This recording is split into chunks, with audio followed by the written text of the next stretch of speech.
You're listening to the Perth Property Show, Australia's only weekly property podcast by West Australian experts for West Australian listeners. Catch your latest episode every Monday at 7 a.m.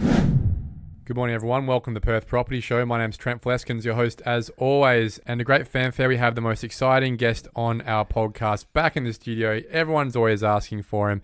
You have to wait 3 months every time to hear from him again. He's back for his last quarter of the financial year, the end of financial year Perth market review.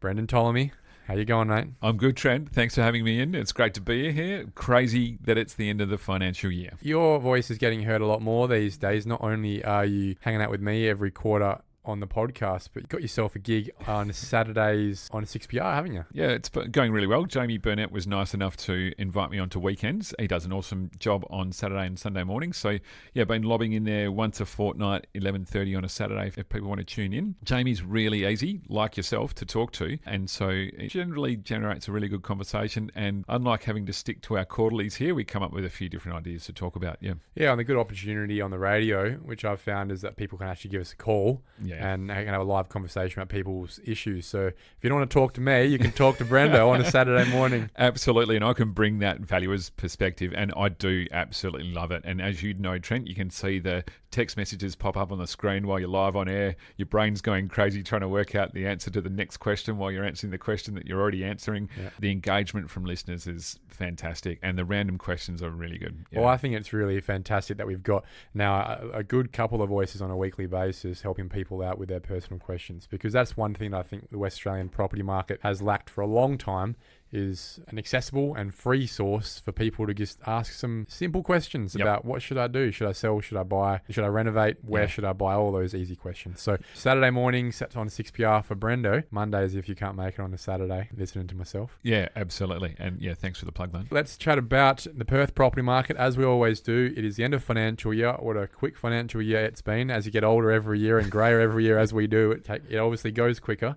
But this first half of this year, I don't know if it should. I don't want to say it surprised me, because I'm continually talking about the outcomes of the facts, the fundamentals of demand and supply.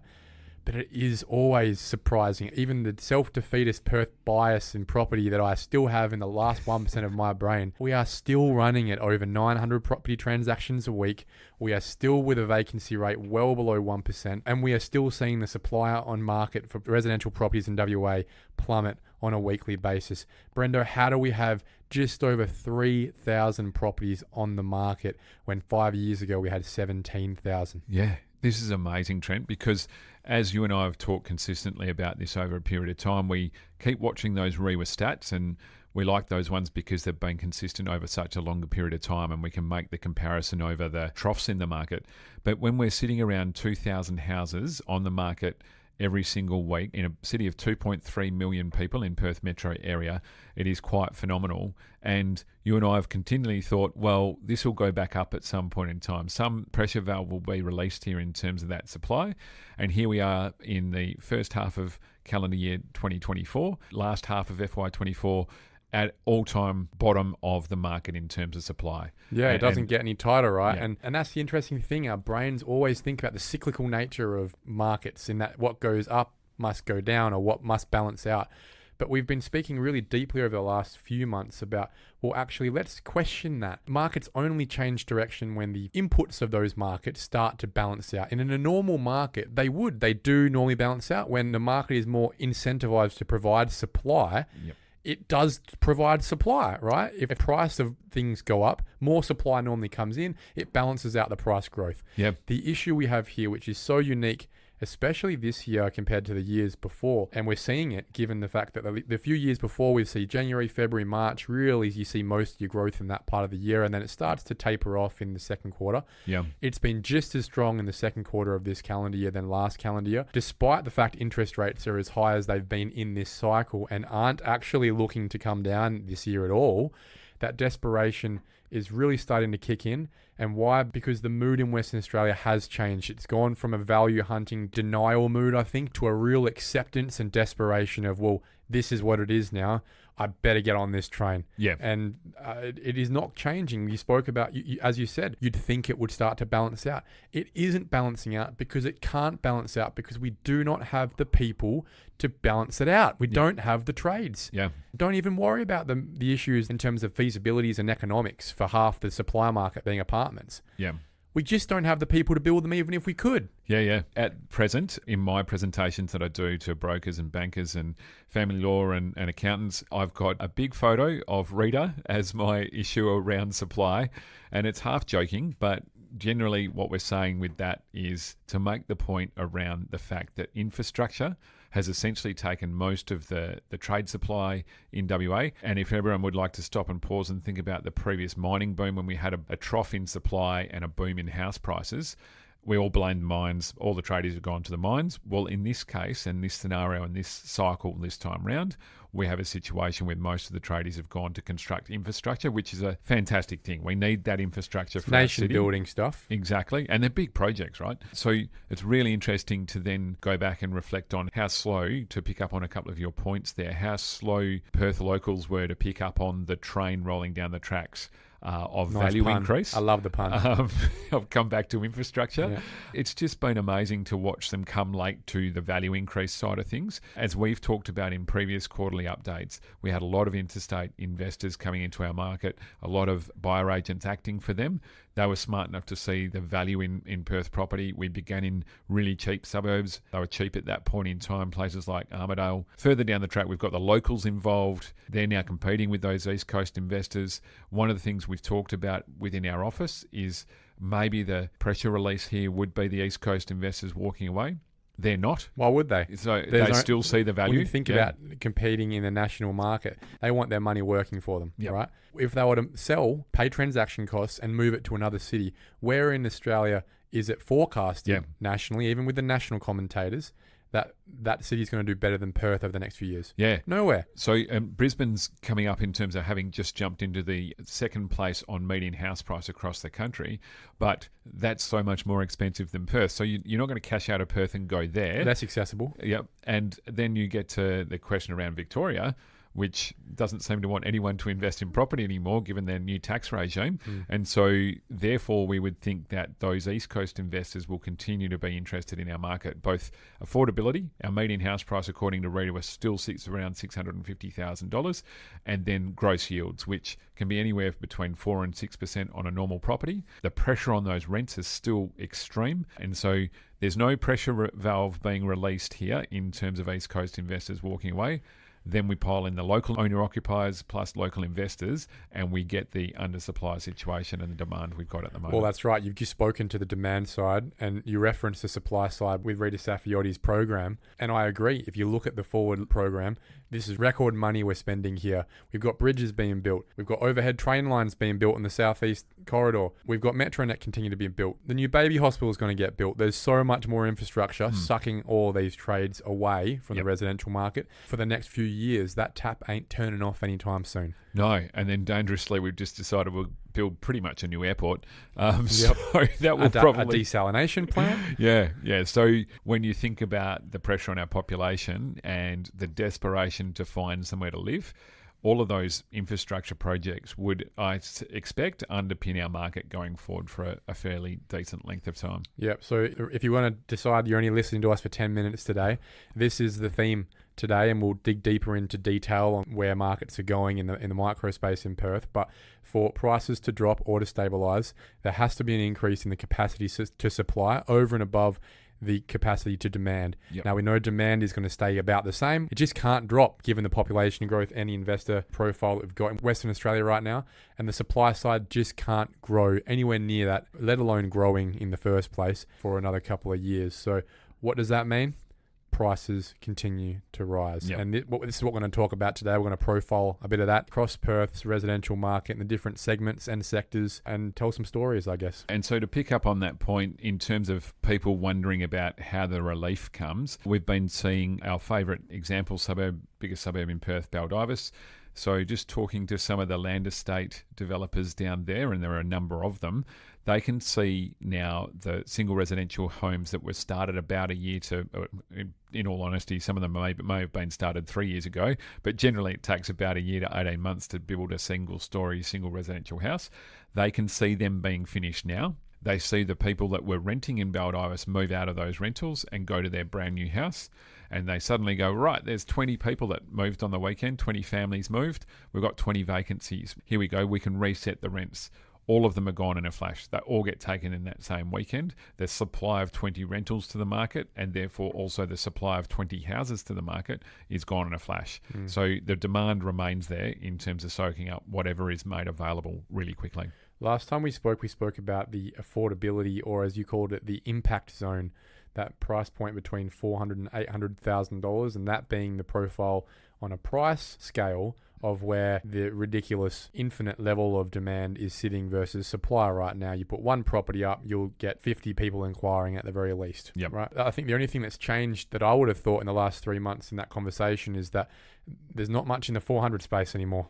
Yeah, spot on. So the established dwelling side of the market is essentially used homes, and used apartments is becoming really tight for choice. So to get something at 400 or below now, you would be looking at pretty much one bedroom type apartment product if you're trying to be close to the city centre. Probably some really run-down villa type product in some suburbs close to the city centre, and then basically you need to go to the outer suburbs after that.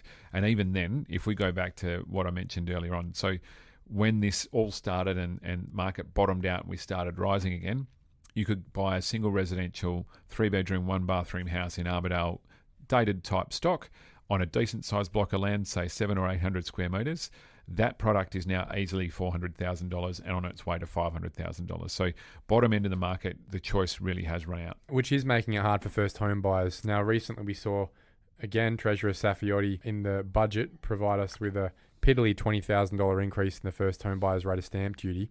We've just seen the Premier of South Australia mention that any new home for first home buyers, any type of house, no one's going to be paying stamp duty at any price point. Yeah. Starts to make the gesture in the richest state in Western Australia of a $450,000 threshold pretty pathetic in my eyes, and certainly not being part of the solution of helping mobilise young people who are now becoming clearly the most vulnerable in Western Australia when it comes to access to shelter. It's unfortunate because I think some of these decisions are made in a relative format, which is great. They're considered government policy, those kinds of scenarios, but it might not ring true with those politicians, and in particular their bureaucratic policymakers, that we are in a once in a lifetime or once in a generation situation here where we're out of step and we really need to actually change the way we get first home buyers into the market. My angle would be we can consolidate the growth of this city for a whole generation here. We've had a lot of people move to Perth. Lots of them might be first home buyers. In particular, the ones that grew up here and have got trades and got good jobs, getting them to be homeowners is a great way to make them sticky to Perth.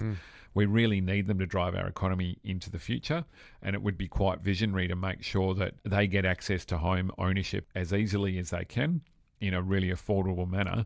And stamp duty is such a massive barrier, both for first home buyers to get in, but also to create liquidity in the marketplace as well. It's just such an inefficient tax. It works against providing that basic need of shelter to the most vulnerable people specifically, right? At all levels of the continuum, it stops the downsizer from downsizing as much as it stops the first home buyer from buying their house. Yeah, one of my favourite examples to talk in terms of scenarios for people is to think about in terms of creating supply. If we just stop and think about, okay, there's a lot of baby boomers that would probably be mildly interested in moving somewhere to try and downsize. If they're ready to take that step, once they start working through selling their own house, and let's just forget about the idea that they might have great super or anything like that. Let's just think about the idea that they need every last dollar they've got. They've got a decent asset in their own house. It's actually soaking up cash flow for them because of maintenance. The best idea is that they get out of there. As soon as they go and look at buying anything else, doesn't matter what it is, and if they're in an established suburb within 10 kilometres of Perth city centre,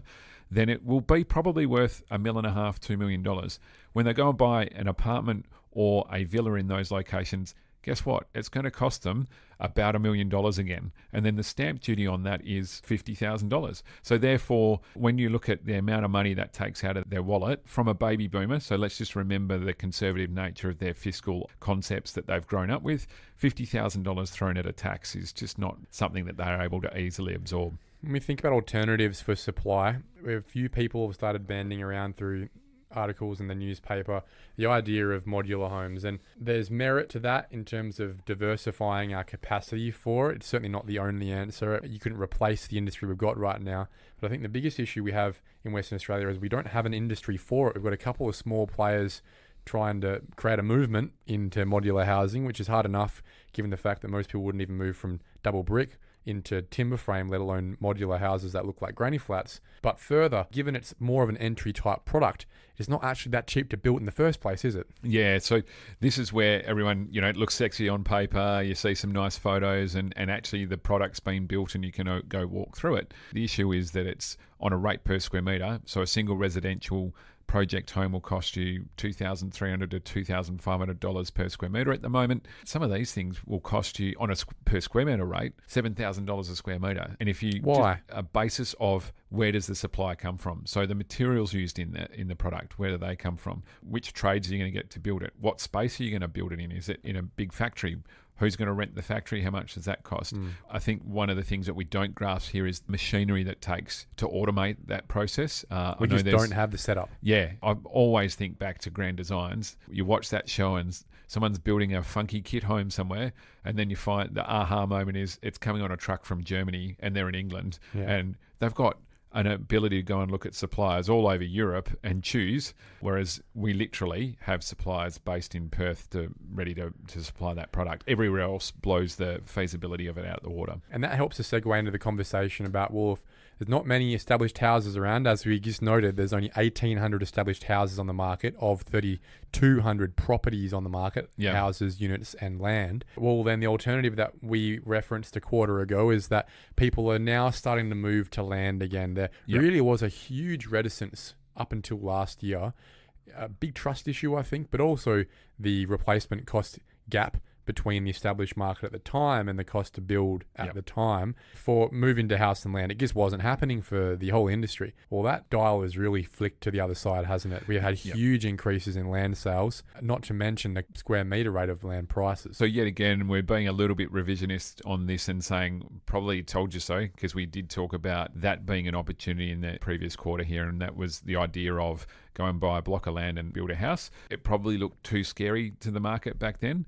Unfortunately, what we've seen since from an affordability point of view is land prices all going up. Generally, if you wanted to throw a blanket over the whole of Perth Metro and down into the southwest, they've gone up easily 10%, heading to a 15% increase in terms of block value.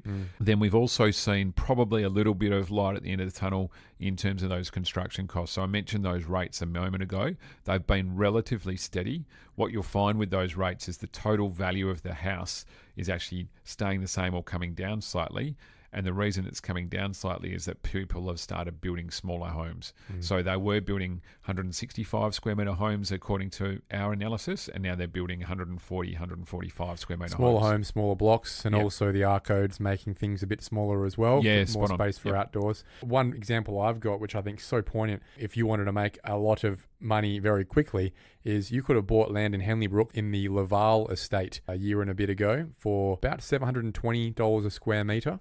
Next door, Cedar Woods is developing their Ariella Henley Brook estate, listing at $950 a square metre. That's a 30% increase in the space of just over a year. You could have just bought a piece of land, sat on it, and made 30%. Yeah, spot on. The news that came across our desk during this quarter has been the revelation that Baldivis has had price increases. So I'm sorry that I go back to that suburb, but it just does provide us the best examples of where the average suburb that sits within the marketplace, and then we've been able to watch it over such a long period of time. So much data as well. Yeah, and so we've seen those land prices just stagnated there. A lot of same product up and down Baldivis Road and those types of locations. And finally, it's got to a situation where supply is reduced slightly, demand's really healthy, and that has meant that developers can edge prices up slightly. When we think about that dynamic and how tight that demand and supply ratio is, now we've already agreed that ain't changing in the foreseeable future. The one thing that people start to question is, well, how high can it go? Yes. And for me, we have one limiter in this market, and that's affordability. And that affordability is really modulated by a dial of interest rates. Yep. Right? Our incomes don't change that much, and the rules don't really change. But the one thing that does modulate and has massively in the last 3 years is interest rates. At the start of the year, I think most of us were in consensus, and the markets certainly were, that we'd start to see some relief by the end of the year, and mortgages would start to get a bit cheaper, and therefore affordability would become higher, which will obviously add fuel to this fire in Western Australia. Yep. It'll probably help markets in Sydney and Melbourne, for example, come off life support. But for us, it just adds fuel to the fire.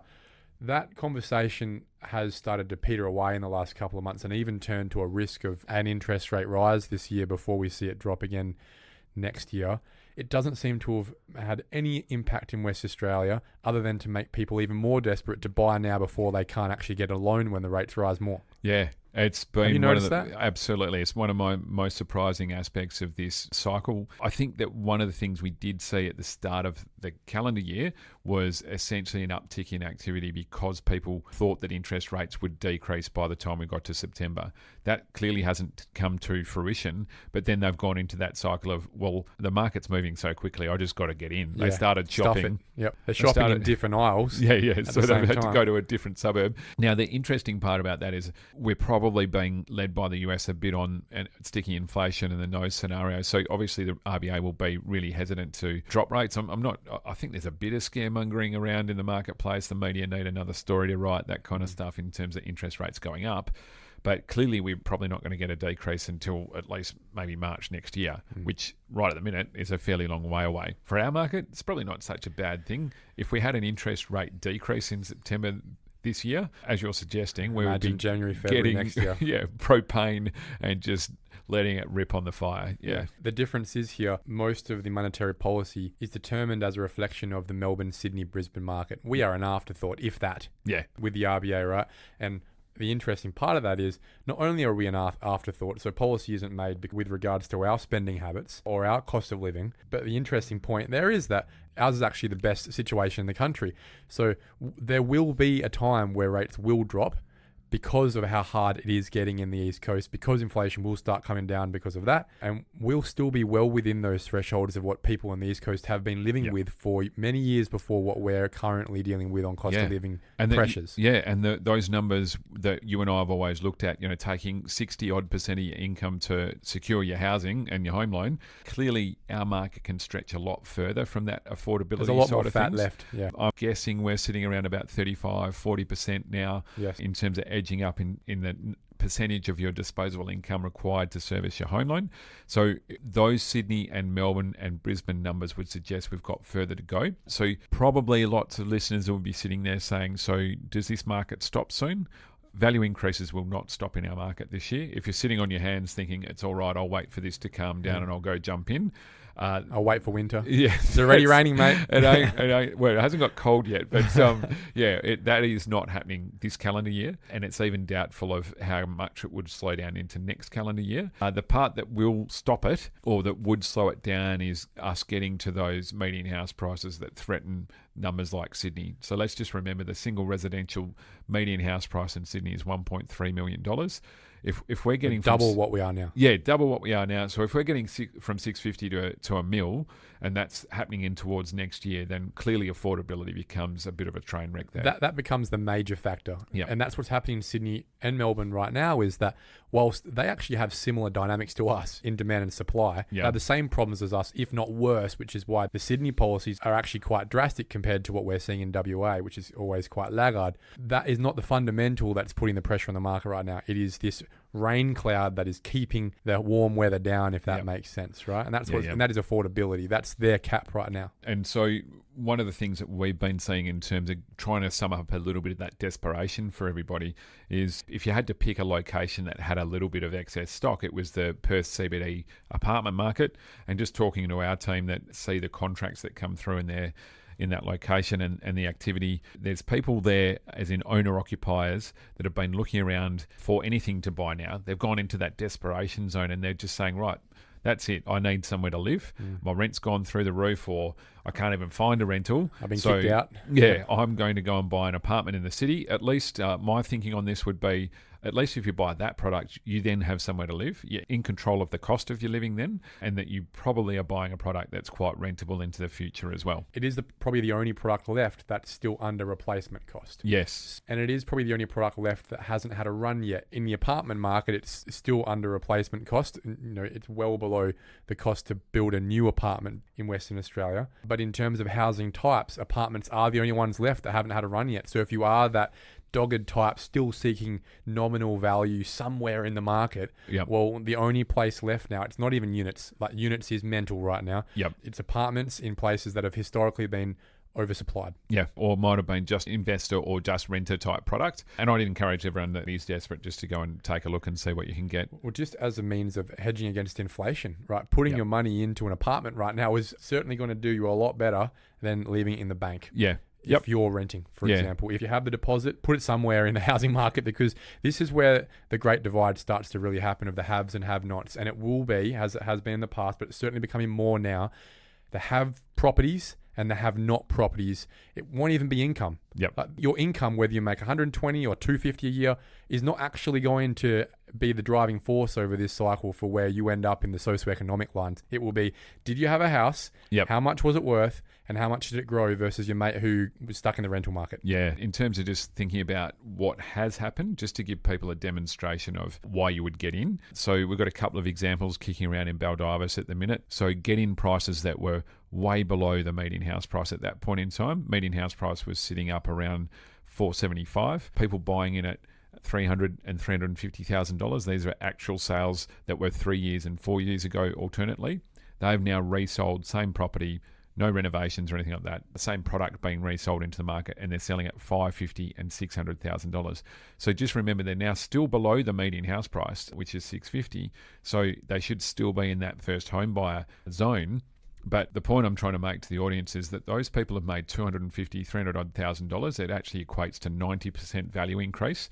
We don't know their motivation for selling, but they are selling out, provided they're coming from principal place of residence, and they've made $300,000 tax free. So cash money. Yeah, it is cash money. And I know that people will be saying, well, you don't get that unless you actually move. But if you think about that scenario and the same people stay in their own home, that actually gives them the power to go back to a financial institution and say, now I've now got a 50% LVR. They might have bought in at a 98% LVR. What's my interest rate now, mate? So they have now changed their financial profile to the bank. Obviously, they still need to be able to service their debt. But if they've been paying down that original debt, they've created a really solid basis to take off into wealth creation into the future. Let's talk a little bit more about apartments whilst we're on it. And one thing that has been a concern for a while now is the inability, both in capacity and feasibility, the industry to be able to supply the apartments to the market is probably demanding, or would demand if it was there. Now, we've got a bit of a shining light, a white knight in the industry that we spoke to Scott Cameron from Finbar a few weeks ago. He was telling me about a development they were about to launch in Belmont on Great Eastern Highway. Not the best location in my opinion, but they called it Bel Air. Bit cheesy. Nice. Yeah. In the Hollywood Hills. Yes. And I thought, you know what? Let's see how this goes. And he was quietly confident. And I thought, geez, Scott, the only thing we've seen come out of the ground and have any level of demand is the stuff in the western suburbs, the resorts, essentially. Mate, they're at 45% in their first couple of weekends. Yeah. Pre-sold. And you're not the first person to tell me this story. So low shows deposit. The demand. If you can get it off the ground, they always have a partner builder, Hanson, right? And this is the problem that most other developers have. They don't have a builder looking after them, or one that they can trust. And they didn't buy the land 10 years ago at cheaper prices. So that's an issue of getting it up. But when a developer is able to get it up, being Finbar, the biggest developer in WA, it's showing there's a demand. That demand's really strong. I heard separately that there was a lot of investor demand there. And to give people price points, we're talking about like one bedrooms at $430,000, two bedrooms at $550,000. That's reasonable, isn't it? Really reasonable, really competitive. We're showing a little bit of our Perth biased in terms of saying, it's on Great Eastern Highway, Rivervale. It's actually, in terms of location in any big city in the world, it's a great location to be in. The river is in that precinct. Yeah, exactly. There's pathways back along the river to Windown Bridge and to Optus and to Crown and those kinds of recreational areas. So Belmont Forum just behind. Absolutely. And for people that need to access the airport for work, it's obviously just down the road. You might end up in the castle situation. You might be able to walk there. Highly doubt the FIFO fellas are walking, that's for sure. It is really interesting to see. I think the thing that would pick up out of this is that model requires a developer-builder relationship that's been going for 30 plus years that makes it feasible for that project to get underway. Lots of other developers don't have the luxury or don't have that relationship that they've been able to build up. And if you're at the mercy of taking your design to tier 1 builders, tier 2 builders and asking them to cost the project, then you're going to be in trouble because they're having a lot of trouble costing it. Yeah, and we've got the biggest developer in Perth who have got massive abilities to do projects at scale, right? So it's economies of scale that's helping this get off the ground in the first place. And a DA that I think was approved many years ago with planning regimes that are way less restrictive than they are now. Yep. So all those things have luckily come together. They're well for Finbar to be able to contribute to this state in terms of supply, as we rely on them to do as they come out of Civic Heart and the Point and the other projects they've got right now. But it just shows that, I think most importantly, there is demand for this product. If only we could supply it at scale. Again, when the state government are sitting around and wondering about where that supply comes from, how do we get scale? Capping, stamp duty concessions. Yep. So one of the things that we looked at was just how many apartments were being constructed through the local authorities in the western suburbs. So I've included Town of Cambridge in this, Nedlands, Cottesloe, Subiaco, all of those western suburbs. So essentially, if you combine all of those, the population comes out at about 100,000 people. Interestingly, there's about 60 councillors for those 100,000 people. Just as a quick comparison, City of Melville have got 100,000 people and they've got 12 councillors. So they're able to run that council of 100,000 population with 12 councillors. Western suburbs have got 63 councillors.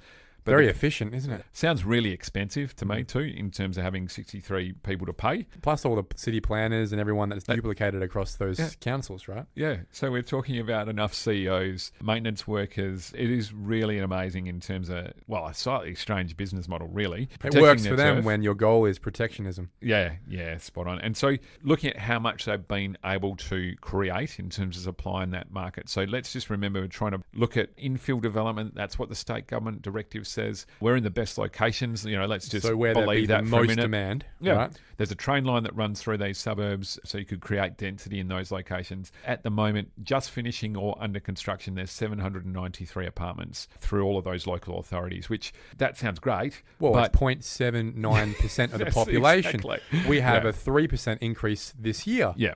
So they're not carrying their weight, are they, Brendon? No. And I'm just hoping that kind of shines a little bit of a light, maybe a little bit, but massive spotlight on the fact that we're actually not getting anywhere near what we need to do in terms of creating some supply. And when we've had all these arguments, and I'll pick on City of Nedlands, they've had a lot of intense arguments about their planning scheme, about approvals. And what they've ended up approving is a whole lot of small apartment complexes that are townhouses. Townhouses and 20-unit complexes and this type of thing. And they think that they're helping with density, but really all they've created across all of those councils is less than 800 dwellings. Yeah, and a middle ground that in 30 years' time will just be really ineffective in terms of an outcome, because they'll be too valuable to knock down, but not dense enough to actually be solving problems. Yeah. Really what you want to do is have hyper density in your activity centres so that you can protect the green leafy streets and the trees and the verges on the rest of the suburb. Yeah, and so as a great example, if people want to think it through, but let's just have a look at the sinking of the railway line and the renovation of the Subi Centro project. So I think we limit to about 5 or 6 stories in there in the original developments. So they're all strata titled. You can't go and take over a whole complex and knock that down. They are there forever, pretty valuable. much. Yep. It's way too valuable to do that. Great place to live. You're on top of a train line. There's lots of amenity and service there, and there's parks down the road, etc.